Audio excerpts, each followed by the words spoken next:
Boa tarde, oitavo ano. Tudo bem com vocês? Então, estamos aqui mais uma vez para a nossa aula de religião. Vamos juntos participar da mesma, né? E nós vamos começar fazendo uma rápida correção da atividade. Não é nenhuma correção na verdade, porque a resposta ela pode ser pessoal, né? Só foi mesmo uma questão, mas eu queria só analisar com vocês a questão da atividade da aula anterior. Só foi uma questão que, na verdade, ela é até um poema, né? Então, vamos ver o que diz. Pensamos nos templos como lugares de oração, mas é possível também orar em qualquer lugar, inspirado por qualquer situação.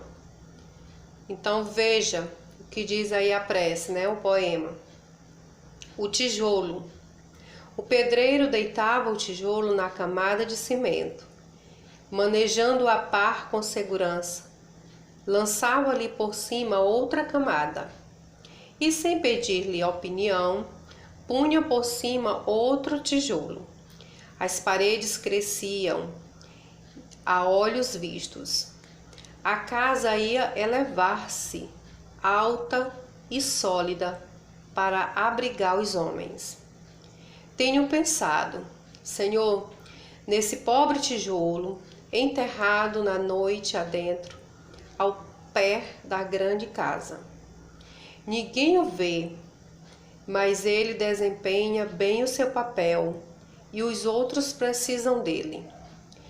Senhor, que importa que eu esteja na cumeira da casa ou em seus alicerces,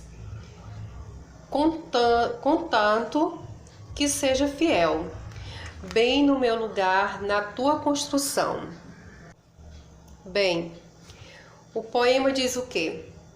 Ele relaciona a função do tijolo com a vocação humana, e isso gera uma conversa com Deus. A gente pôde observar que houve realmente uma conversa, né, do pedreiro com Deus. Componha um poema nesse estilo, pensando no que uma pessoa de fé poderia dizer a Deus a partir de um tijolo comum no ambiente que você vive. Ele falou no poema de uma construção, embora muitos não iam ver, mas que ele ia ter um papel muito importante, que é realmente de segurar, né, as paredes da casa. Então, o poema, né? Os poemas que vocês irão fazer, eles devem ser voltados a exemplos de como nós devemos fazer as nossas ações, fazer com que as outras pessoas, que nós não temos a obrigação de fazer com que as outras pessoas vejam o que nós fazemos, ou que nós deixamos de fazer, né? Que nós sejamos realmente essa parte que fala no texto, o tijolo, onde ele segura toda a estrutura das paredes sem que ninguém veja. Então, essa ação voltada para nós, seres humanos, né, desenvolver o nosso papel, como ser humano, nas nossas ações, nas nossas atitudes, fazendo a nossa parte, que é de ajudar, que é de ser solidário, que é de conhecer, reconhecer o nosso próximo, de amar como a nós mesmos, fazer algo por ele sem que esperamos nada em troca, sem que esta pessoa veja algo, né, em nós e que ele possa retribuir de alguma forma.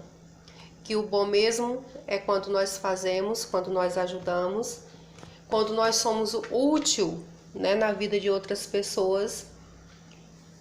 E fazemos isso com todo o coração, sem esperar realmente receber recompensa por nenhum ato que fizemos, porque sabemos também que isso nunca será possível, né? Então, esse texto ele é maravilhoso para a gente refletir muito sobre ele, sobre as nossas ações. E essa atividade, gente, eu recebi somente de alguns alunos. Eu estou aguardando, certo? O restante. Então, nós vamos para a nossa aula de hoje, que tem como tema encontrar Deus. Onde?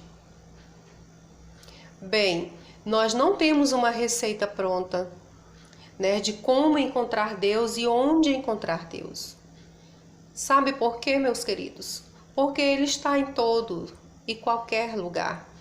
Nós podemos encontrar em qualquer lugar, a qualquer hora, qualquer momento. Isso depende de mim, isso depende de você, né? A forma de como a gente vê, a forma de como a gente busca, porque Ele está presente. A Bíblia diz que Ele é onisciente, Ele é onipotente, é onipresente. Então Ele está em tudo quanto é lugar. Basta você ter olhos perceptíveis para isso, né? Ter a sensibilidade de reconhecê-lo.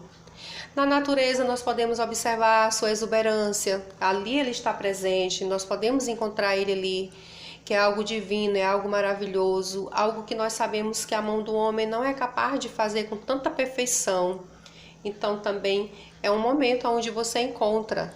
Então a nossa sensibilidade de encontrar Deus está nas coisas ao nosso redor, da maneira como a gente vê, certo? Então vamos lá, começando a lendo aqui o nosso texto. Durante a história da humanidade, as pessoas anseiam por saber onde Deus se encontra. Veja o que diz nesta parábola: onde Ele não estará. Um religioso fazia a sua oração habitual quando foi censurado por um companheiro que lhe disse: estás errado. Quando oramos, devemos estar voltados para o nosso lugar sagrado, e tu não está na posição correta. E o outro respondeu: diga-me, por favor, onde Deus não está, e terei o maior cuidado para nunca fazer minhas preces voltadas para essa direção. Ou seja, ele ia saber responder aonde que Deus não estava? Não, porque Ele está em tudo, em qualquer lugar. Essa oração, a Bíblia fala que nós devemos entrar no nosso quarto, fechar a nossa porta e conversar com Deus. Mas não significa que a gente não pode fazer isso em qualquer lugar, em outro lugar que você sente desejo de fazer, certo? A história da humanidade vem evoluindo ao longo dos séculos, e com ela progride também a compreensão da relação do ser humano com o sagrado. Já houve, por exemplo, muita briga entre ciência e religião, porque tinham abordagem diferente sobre a vida e nem sempre compreendiam as limitações do seu conhecimento e da linguagem que usavam. Diz um cientista moderno: os cientistas não lidam com a verdade, lidam com as descrições limitadas e aproximadas da realidade. Até porque nunca que a ciência vai chegar realmente ao ponto exato, né, de explicar realmente os fatos religiosos, os fatos relacionados às crenças, porque esse momento Deus não deixou para ser entendido. Então existem coisas que o ser humano ele nunca vai entender, compreender e nem chegar ao ponto final qual ele gostaria que chegasse, porque realmente existem coisas que não pertencem, né, nem à ciência, não pertence ao homem e somente pertence a Deus. Isso são mistérios que somente pertencem a Ele. Então, como o próprio cientista diz, ele pode aproximar-se da realidade, mas nunca realmente chegar à conclusão, comprovar de que realmente aquilo é 100% da maneira como a ciência estudou ou descobriu. Ok? Algo bem parecido se poderia dizer da linguagem dos mestres religiosos, dos teólogos. Nenhum deles consegue descrever exatamente as realidades do sagrado, da espiritualidade, do relacionamento com Deus. Isso não é defeito, nem indica que estão dizendo algum tipo de mentira. Significa apenas que eles estão tentando falar de algo que é maior, que a capacidade humana de expressão. Preciso usar, como diz Friedrich, capra sobre os cientistas. descrições limitadas e aproximadas da realidade, ou seja, nunca vai chegar a uma conclusão de 100%, somente aproximada das realidades. É o que eu acabei de explicar para vocês. Essas aproximações tomadas ao pé da letra podem acabar produzindo ideias ingenuamente atrapalhadas. Deus é algo que não cabe direito na linguagem comum, porque ele ultrapassa o que se pode dizer ou provar racionalmente. Os livros sagrados de todas as religiões usam muito uma linguagem poética e simbólica, querendo comunicar essa sensação de estar em Deus, mas não saber como defini-lo.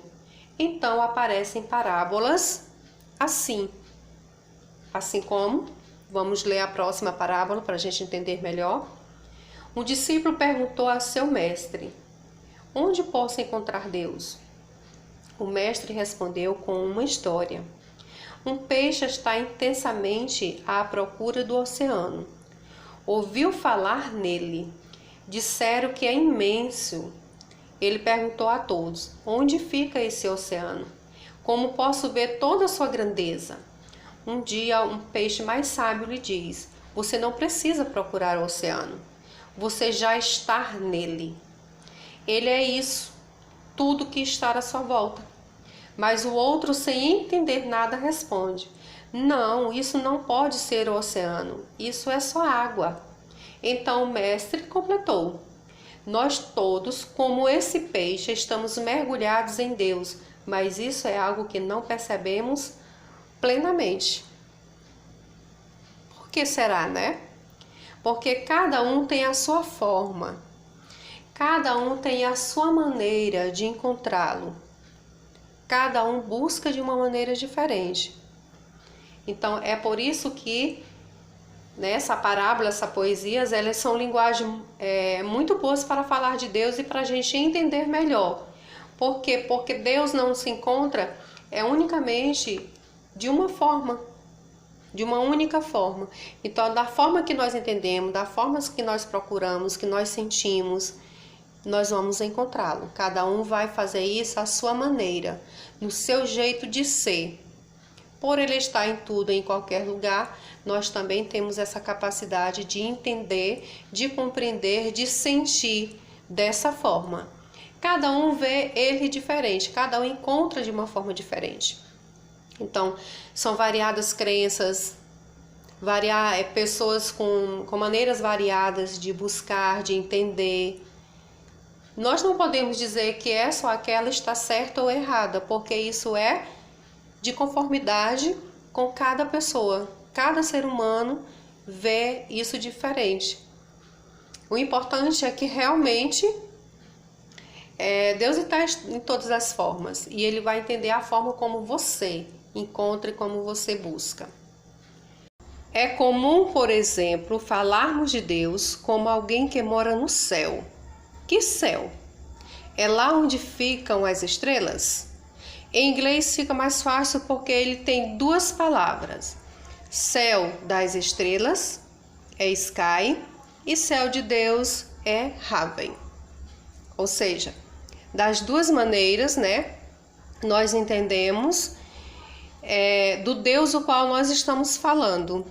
Então, essa maneira de buscar Deus, esse modo como buscamos Deus, como encontramos Ele, isso é particular de cada um. Cada um sabe a sua maneira, cada um sabe o seu jeito, até porque nós somos criados diferenciados dos outros, nós somos únicos. Então, a nossa maneira de viver, de pensar, ela é diferenciada. Então, nesse momento que é a hora de encontrar Deus, cada um busca e encontra da sua maneira, da sua forma. Ok, meus amores?